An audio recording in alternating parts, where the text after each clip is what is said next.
मिनश्शैतानिर्रजीम बिस्मिल्लाहिर्रहमानिर्रहीम। प्यारे बच्चों अस्सलाम वालेकुम। आज हम 6th मैथ की एक्सरसाइज 2.3 करने जा रहे हैं।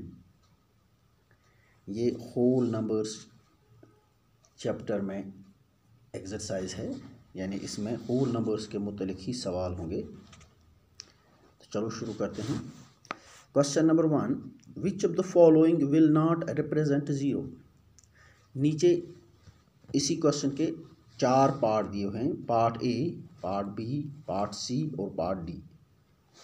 इन 4 पार्ट्स में से हमने देखना है कि किस पार्ट का वैल्यू ज़ीरो नहीं आता है।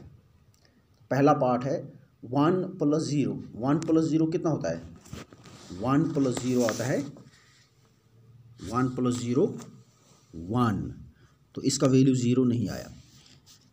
0 × 0, 0 0 ज़ार 0, तो ये आएगा 0। 0 डिवाइड बाई 2, 0 डिवाइड बाई 2 कितना आएगा? 0। 10 - 10, 10 - 10 हो गया 0 divide by 2, 0 divide by 2 is 0, तो ये भी आएगा 0। तो अब आप इन चार पार्ट्स में देखिए, इनमें से किस पार्ट का आंसर 0 नहीं निकला। देखिए पार्ट नंबर 1 इसका नहीं निकला, तो पार्ट नंबर 1 सही ठीक। दूसरे पार्ट का 0 निकला, तीसरे पार्ट का 0 निकला, चौथे पार्ट का 0 निकला। तो अब हम इस क्वेश्चन का आंसर कौन सा पार्ट है? 1। सो आंसर यहाँ पर लिखेंगे, आंसर इज ए पार्ट, 1 + 0। इस पार्ट का आंसर 0 नहीं आता है। सवाल फिर से सुनिए आप। सवाल में आपको कहा जाता है विच of the following will not represent zero. इनमें से कौन सा पार्ट 0 रिप्रेजेंट नहीं करता है, यानी कौन सा पार्ट है ऐसा है जिसका वैल्यू 0 नहीं निकलता है। तो हमने देखा पार्ट ए का वैल्यू 0 नहीं निकलता है, बाकी जितने भी पार्ट्स हैं उनका वैल्यू 0 निकलता है। ओके, चलिए आप दूसरे क्वेश्चन पर। If the product of 2 whole numbers is 0। 2 whole number हैं, कोई भी 2 होल नंबर, लेकिन उनको जब मल्टीप्लाई किया जाता है उनका प्रोडक्ट आता है 0। आप दिल में कोई भी 2 होल नंबर ले लीजिए, छोटे ले लो, बड़े ले लो, 0 ले लो, जो भी आपको चाहिए। तो जब आप ले लोगे आपको बताना है कि किस सिचुएशन में, यानी कब आंसर 0 आ गया। उस वक्त क्या ये दोनों नंबर जो आपने लिए, क्या ये दोनों आपने 0 लिए थे जब आंसर 0 आया, या एक इनमें से 0 लिया था तब आंसर 0 आया, या कोई भी इनमें से आपने 0 नहीं लिया फिर भी आंसर 0 आया। तो मैंने इसमें एग्जांपल्स लेके रखे हैं। मैंने एक नंबर लिया है 31, जानबूझकर मैंने बड़ा लिया है। आप 3 भी ले सकते हो, 1 भी ले सकते हो, 2 भी ले सकते हो। इसको मैंने पहले 0 से मल्टीप्लाई किया। 31 को 0 से मल्टीप्लाई करेंगे, हमको मालूम है 0 से जिस नंबर को मल्टीप्लाई करते हैं वो 0 आता है, ये 0 आ गया। अब मैंने 0 को यहाँ पर मैंने पहला नंबर 31 लिया था, यानी पॉजिटिव ग्रेटर देन 0, उसको मैंने मल्टीप्लाई किया 0 से, तो आंसर 0 आ गया। अब मैं पहला नंबर 0 ले लूँगा, 0 को मल्टीप्लाई करूँगा किसी नॉन ज़ीरो नंबर से, नंबर ग्रेटर देन 0 से। जैसे मैंने यहाँ पर 47 ले लिया। आप 4 ले सकते हो, 3 ले सकते हो, 1 ले सकते हो, 2 ले सकते हो, 7 भी ले सकते हो, 8 भी ले सकते हो। 47 को 0 से मल्टीप्लाई करो, 47 0 ज़ार 0, यहाँ पर भी आंसर 0 आ गया। यानी इन 2 सिचुएशंस में मैंने एक नंबर 0 लिया, पहले दूसरा नंबर लिया, फिर पहला नंबर लिया 0, देखा दोनों सूरतों में आंसर 0 आ गया। अब तीसरी सिचुएशन में मैंने दोनों नंबर 0 लिए, 0 × 0, 0 0 ज़ार 0। चौथी में मैंने कोई भी 0 नहीं लिया, 3 × 2, 3 2 ज़ार 6, इसका आंसर 0 नहीं आया। इन एग्जाम्पल्स को देखकर हमको पता चलता है कि 0 कब 2 नंबर्स का प्रोडक्ट आता है। जब या एक 0 हो, जैसे इन पहले 2 पार्ट्स में है, इनमें से एक नंबर 0 है, या दोनों 0 हो। अगर कोई भी 0 ना हो तब आंसर 0 नहीं आता है। तो इस सवाल का जवाब हम इस तरह लिखेंगे, we see if the product of 2 whole numbers is 0 then either one of them is 0, या एक इनमें से 0 होगा, जैसे पहले 2 पार्ट्स में है, और बोथ आर 0, या दोनों 0 होंगे। ठीक, ये याद रखने की बात है।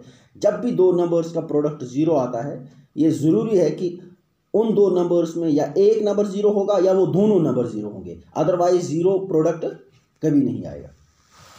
चलिए अब क्वेश्चन नंबर 3 पे जाते हैं। ये कहता है if the product of the 2 whole numbers is 1।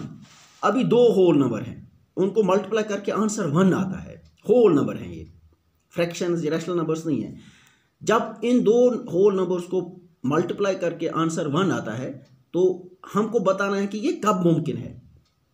क्या ये तब मुमकिन है जब दोनों 1 हो, या ये तब मुमकिन है जब एक 1 हो, एक 1 के बगैर दूसरा कोई नंबर हो, या तब मुमकिन है जब दोनों 1 के बगैर कुछ और वैल्यू रखते हो।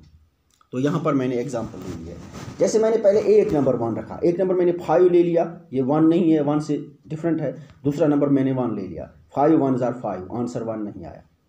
अब मैंने पहला नंबर 1 ले लिया, दूसरा पहले मैंने पहला नंबर 5 लिया था, दूसरा 1 लिया था, आंसर 1 नहीं आया। अब दूसरी सिचुएशन में मैंने पहला नंबर 1 लिया, दूसरा नंबर 7 लिया, दूसरा नंबर 1 के बगैर कुछ और ले लिया, 7 1 जार 7, इस टाइम भी आंसर 1 नहीं आया। अब तीसरी सिचुएशन में मैंने दोनों नंबर 1 लिए, 1 इंटू 1 आंसर 1 आ गया। ठीक। अब चौथी सिचुएशन में दोनों मैं ले लूंगा 1 के बगैर, सपोज 7 इंटू 5, 7 5 जार 35, इस टाइम भी आंसर 1 नहीं आया। तो 1 सिर्फ एक सिचुएशन में आंसर आता है, दो नंबर्स के प्रोडक्ट पे, जब दोनों नंबर हम 1 1 ले लें। ठीक। तो हम लिखेंगे if the product of two whole numbers is 1 then both of the two numbers will be 1। ठीक। तो ये क्वेश्चन हमने किए। अभी क्वेश्चन नंबर 4 है, फाइंड यूजिंग डिस्ट्रीब्यूटिव प्रॉपर्टी। आपने ये प्रोडक्ट्स हैं ये लिए हैं, लेकिन डिस्ट्रीब्यूटिव प्रॉपर्टी इस्तेमाल करनी है। पहला पार्ट है 728, इसको मल्टीप्लाई करना है 101 से। मैंने आपको, अगर आपको याद होगा, डिस्ट्रीब्यूटिव प्रॉपर्टी जब हमने इस्तेमाल की थी या पिछले क्लास में जब हमने सीखी थी, तो मैंने आपको कहा था कि इसमें आप ब्रेक करो एक नंबर। जैसे 728 इंटू 101 को हम लिखेंगे 100 प्लस 1। अब हम इस 728 को पहले 100 से, 728 इसको 100 से मल्टीप्लाई करेंगे, प्लस 728 को 1 से मल्टीप्लाई करेंगे। अभी आंसर आएगा 728 इंटू 100, 2 0 ऐसे ही 1 से मल्टीप्लाई करो 827, प्लस इसको 1 से मल्टीप्लाई करो 728। मल्टीप्लाई करना आसान हो गया। अब इनको ऐड करेंगे, 8 और 0 8, 2 और 0 2, 7 और 8 15, 5 कैरी 1, 2 और कैरी 1 3, 7, ये ऐड करना है आपको। तो गर्ज ये है कि डिस्ट्रीब्यूटिव प्रॉपर्टी से मल्टीप्लाई करना आसान हो जाता है, यानी टेबल हमें छोटे छोटे नंबरों का पढ़ना पड़ता है। ठीक। उम्मीद है आपको अच्छी तरह से ये समझ आया होगा। Thank you.